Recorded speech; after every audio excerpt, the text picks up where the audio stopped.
The Abrolhos Islands, 40 miles off the coast of Geraldton, Western Australia, are a seabird haven. This place is one of the finest seabird sanctuaries in the world. Hundreds of thousands of birds which roam the oceans of the world for half the year come to these islands in nesting time. Serventy and his friends were the first visitors to this bird rookery for many years, so the birds rose in excitement. Not in fear, since these seabirds look on man as an odd and interesting visitor. These birds are called terns, and on this island is a mixed colony of sooty terns and noddy terns.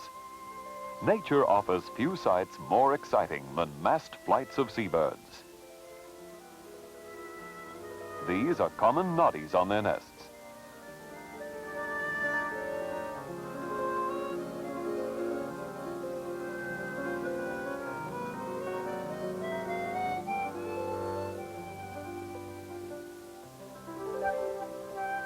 There's a Garden of Eden feeling about these islands. For hundreds of thousands of years, the seabirds nested here in safety. Then, 300 years ago, the first humans arrived. In those days, fresh meat was important, and the birds were slaughtered in thousands since they made no attempt to escape. Noddy means foolish, and to hungry sailors, any bird which allowed itself to be caught must be silly. Now the birds are safe once more, since the islands are sanctuaries. The noddies had just started nesting when Vin arrived, and he was kept busy measuring eggs and trying to estimate the number of terns nesting.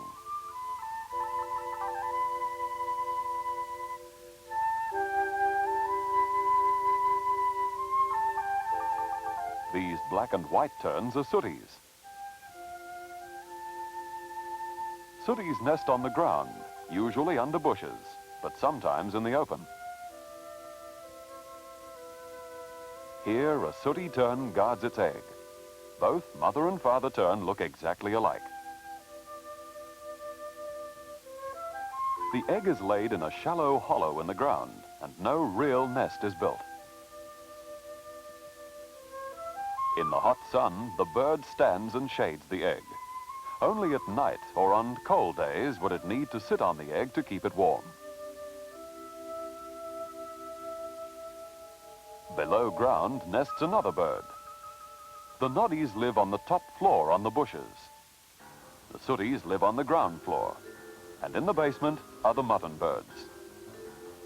Another name for the mutton bird is shearwater, and this is a wedge-tailed shearwater.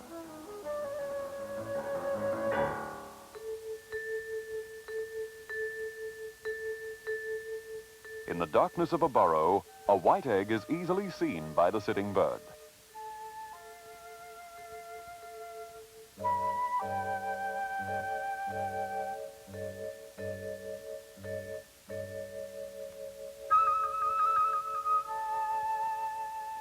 Above ground, the noddies have some enemies. Silver gulls are always on the lookout for unguarded eggs.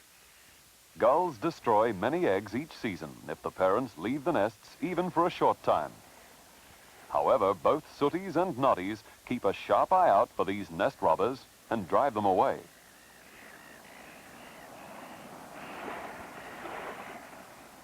The sooties on top of the bushes are keeping an eye on eggs on the ground below, and these are usually safe from gulls. Noddies keep on improving their nests, constantly adding twigs or stones around the edge. Along the beaches, seaweed is washed ashore each day, and here the noddies gather nesting material.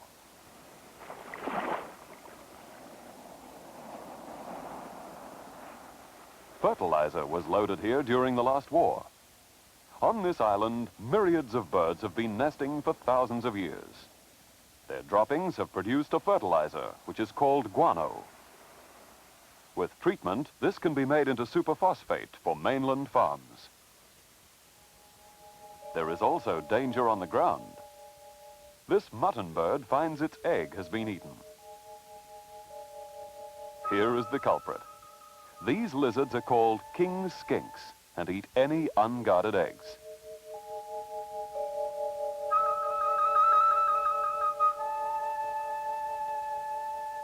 Noddies nesting on tops of bushes are able to guard their eggs more easily from lizards, although the reptiles can climb very well.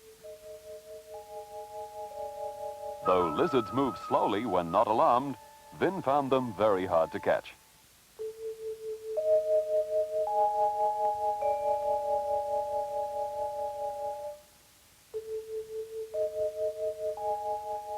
For some reason, the skink lizard does not like eating in the open. It's under bushes and in burrows it prefers to feed. In the bushes nearby, noddies are busy courting and arguing, just like humans.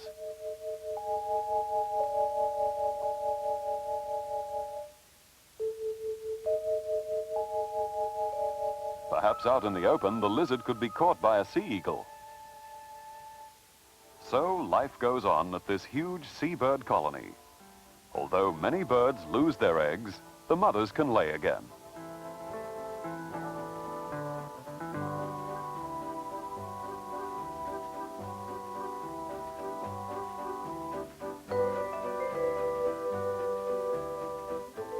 Life is pleasant for these seabirds. Nesting time draws them back to their island home.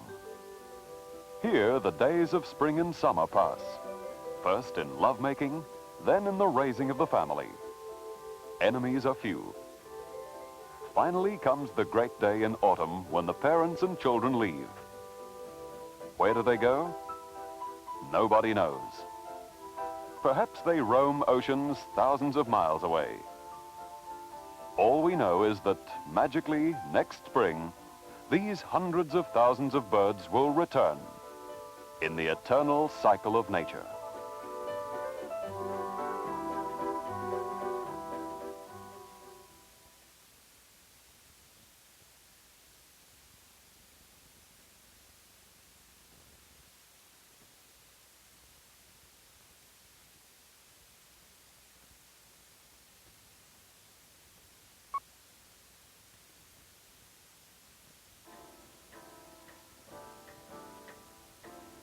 Here nest the lesser noddies, close relatives of the common noddies, but slightly smaller and always nesting in trees, not on bushes or on the ground. These lesser noddies nest only on the Abrolhos and on the Seychelles Islands off the coast of Africa. So here we have a kind of seabird found nowhere else in Australia. Like all terns, the lesser noddies have long, sharp beaks for picking up small animals from the sea. These also have long, thin wings for flying over thousands of miles of ocean. Nests are built in the mangroves and are so close-packed, one tree may hold 500 nests.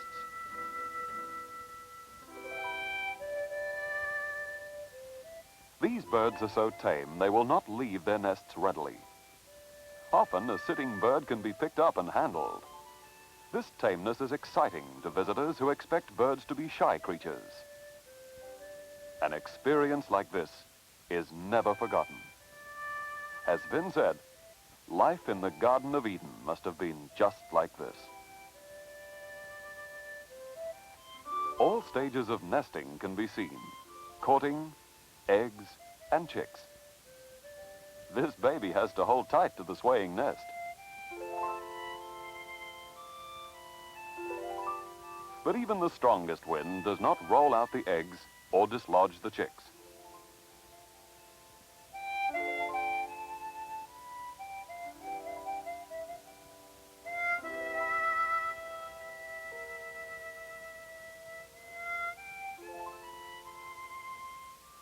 Vin pruned some of the dead twigs away so he could get a clear picture. A few feet away, a sitting bird watched without alarm.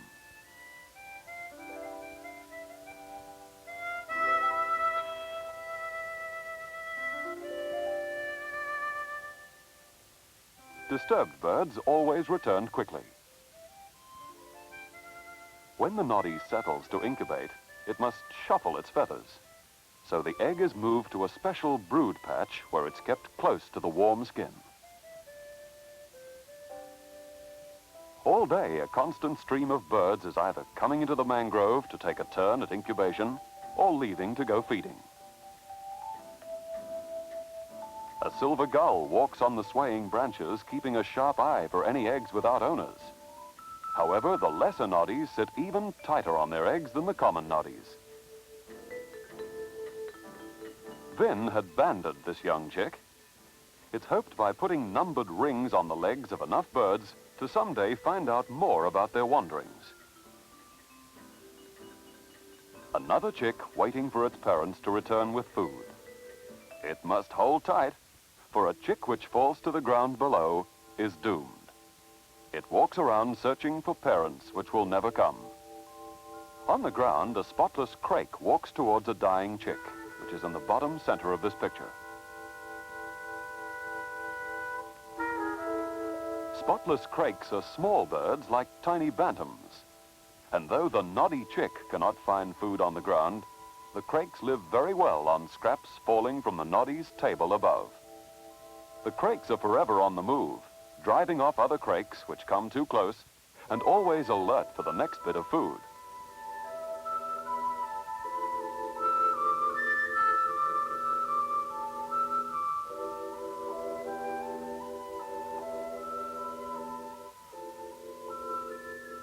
Towards late afternoon, more adults return from the day's fishing, ready to feed their hungry chicks. This impatient chick pecks at the parent's beak until feeding starts.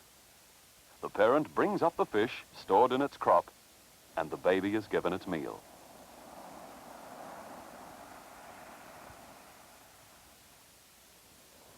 Mealtime over, both adults and chicks preen their feathers before settling down for the night.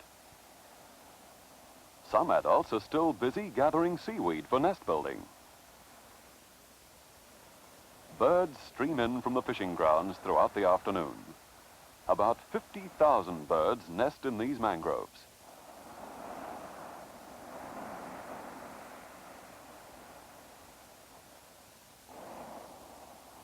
Here, a bird gets its nest material the easy way, by stealing from another nest. However, it finds breaking up the nest is not such an easy job. In the center of the mangroves is a sheltered lagoon. On the water's edge, Vin found a young sea eagle, not yet able to fly. It was a very large youngster, almost ready to take to the air. The crake is too small to be harmed by the eagle. This young eagle was alarmed to see Vin. It started to walk over the soft mud, almost too soft to carry its weight.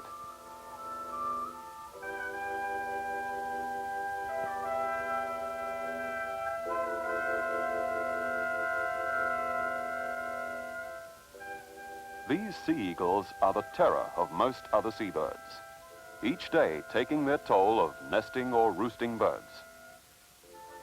The crake keeps its distance, just in case. Here is the carcass of a noddy, killed by the adult eagle and fed to the eagle chick.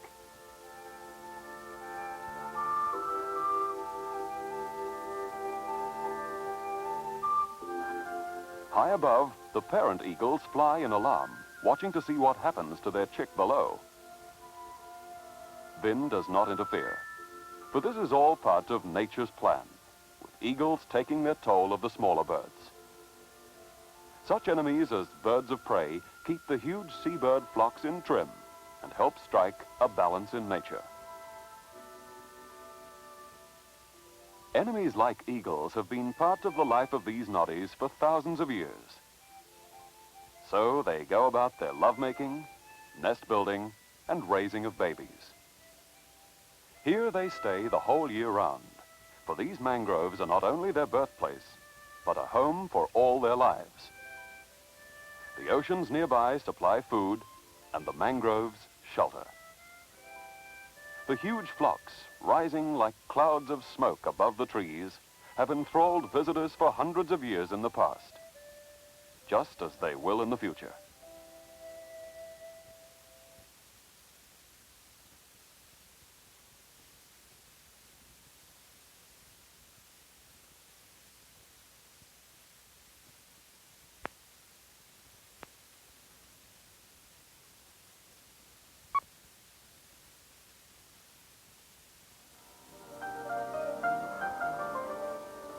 Serventy filmed these ospreys in slow motion as they flew towards the boat to land on the mast.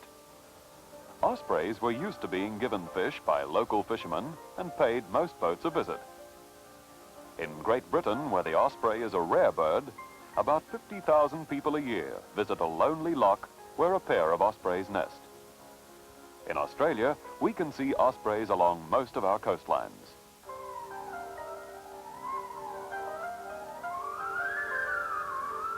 Vin paid a visit to one of the Wallaby Islands, the largest islands of the Abrolhos.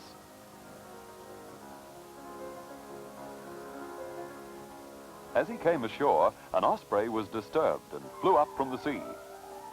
In its alarm, it dropped the fish which it had just caught with its sharp talons.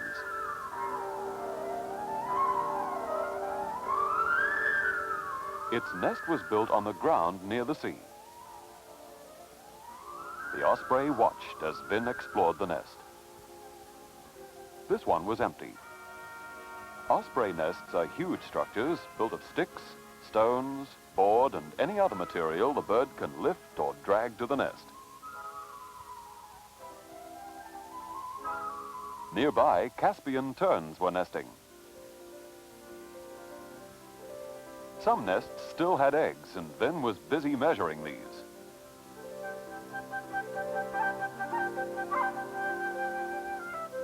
Many chicks had hatched. Small chicks hid in the bushes, but the larger ones took to the beach. The sea is safer than the land, and this chick took to the sea and swam very strongly, though only a few weeks old.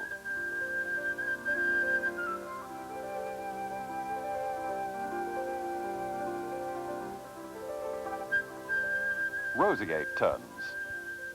These are among the most lovely of terns. The plumage has a delicate rosy flush, which explains the name roseate.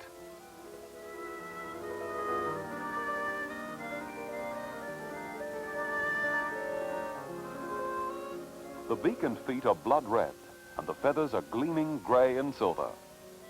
The tail streamers are long and delicate. The contrast of these colors against the brilliant green and blue of the lagoon is breathtaking. Vin found the world's largest colony of roseate terns at the Abrolhos some years ago. There were 5,000 birds nesting together. This colony was smaller, only about 400 birds.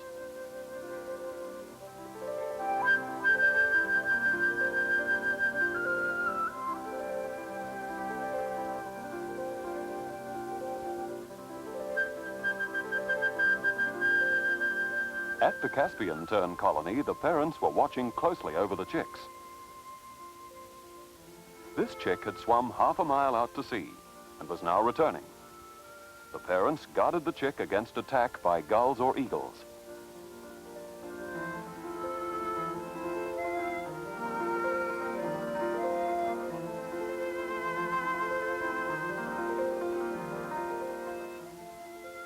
There were other watchers of this drama.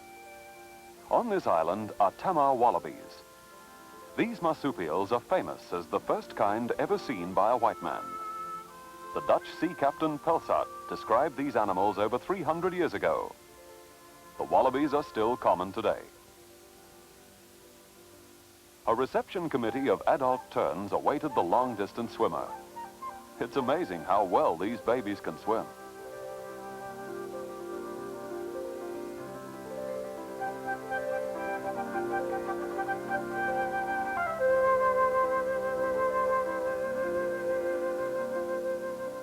Though safe ashore, this chick begins to feel the strain of its great swim.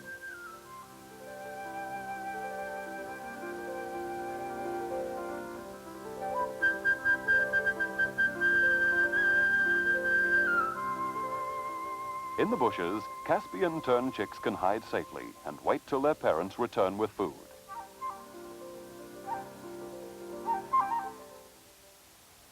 In the late afternoon, the wallabies come out of shelter to feed. This bearded dragon lizard feeds on insects.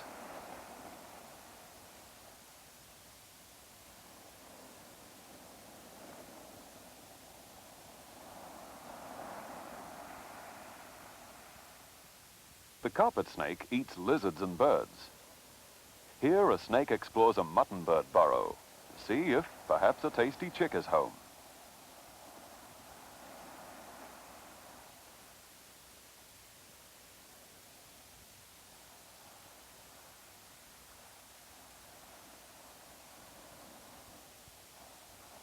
To the north of these islands is another seabird sanctuary.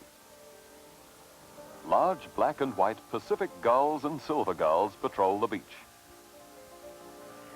Pacific gulls are the largest of Australian gulls. Further out to sea, pelicans watch.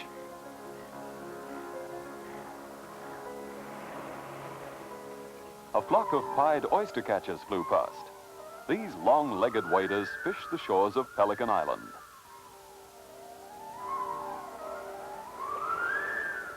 For this is the island where the pelicans nest.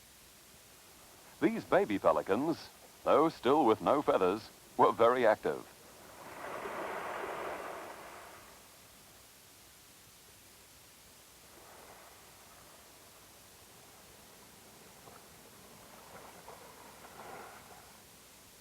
These just hatched baby pelicans were still too small to leave the nest.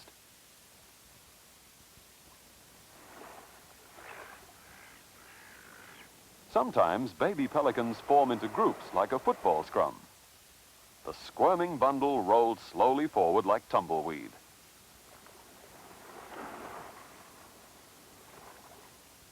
The adult pelicans stayed in the deeper water.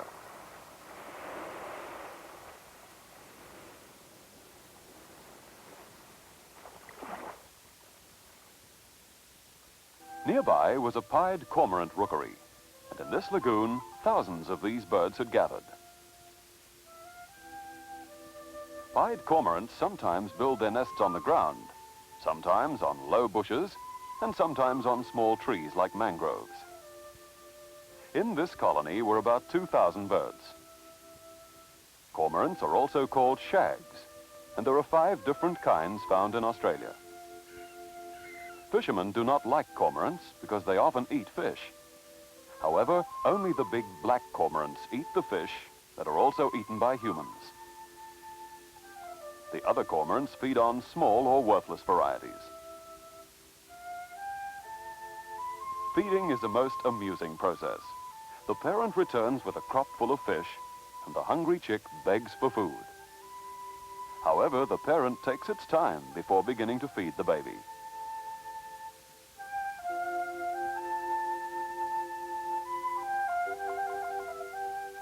When feeding does start, the baby's head almost disappears down the parent's throat. You wonder if it'll ever come out again. However, it must be a very enjoyable process for the chick, even if not for the parent.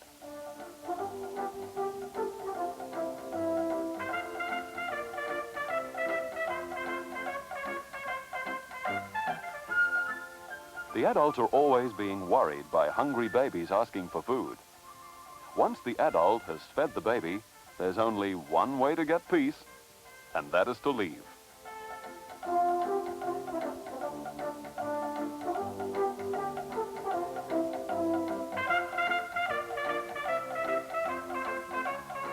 Wherever Vin looked, there were chicks begging for food or swallowing food.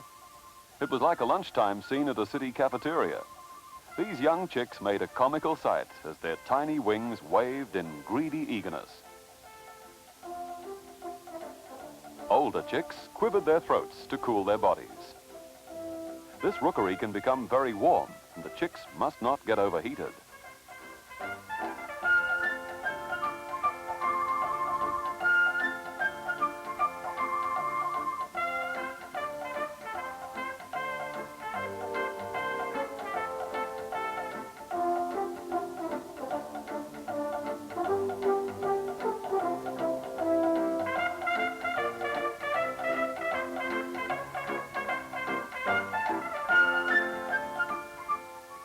It is good to know that these islands will always remain as a sanctuary for seabirds.